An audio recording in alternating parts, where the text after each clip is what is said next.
These are Android 12 Go Edition's headline features for cheaper phones.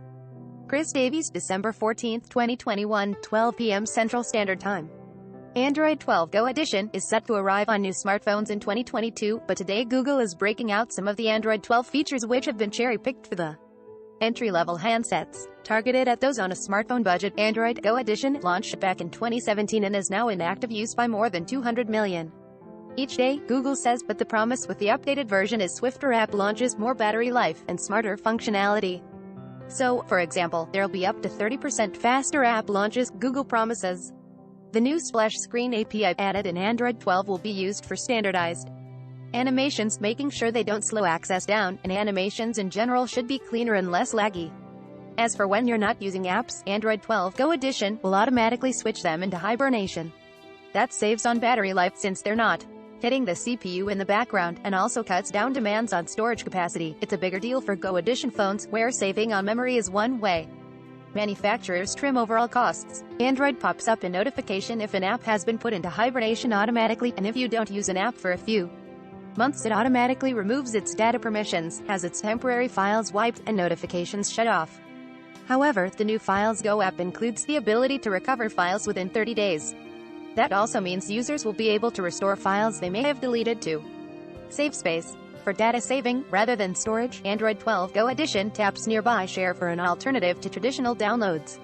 If you're downloading an app from Google Play, and it's already available on a nearby device, the phone can use Nearby Share to grab a copy rather than use network data. Elsewhere, there's the option to put guest profiles on the lock screen, so that they can be more easily accessed.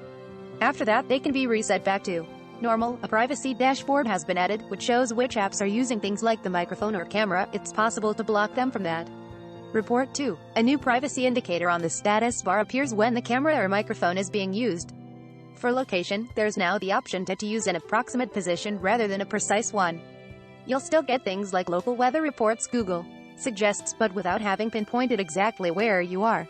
Finally, and perhaps most useful, is Android 12 Go Edition as new translation features. From the recent apps view, there's an option to translate on screen content into any language that Google Translate supports. There's also the ability to listen to the latest news. It's easy sometimes to get distracted by the latest features on the cutting-edge flagship phones, whether they be on device AI or computational photography.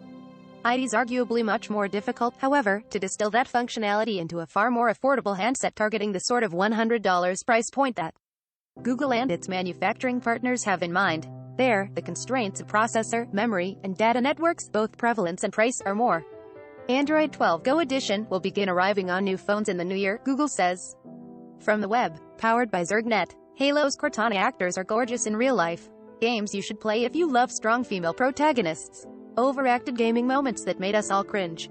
These love scenes almost make us embarrassed to be gamers. Topics: Android Google smartphones. Must-read bits.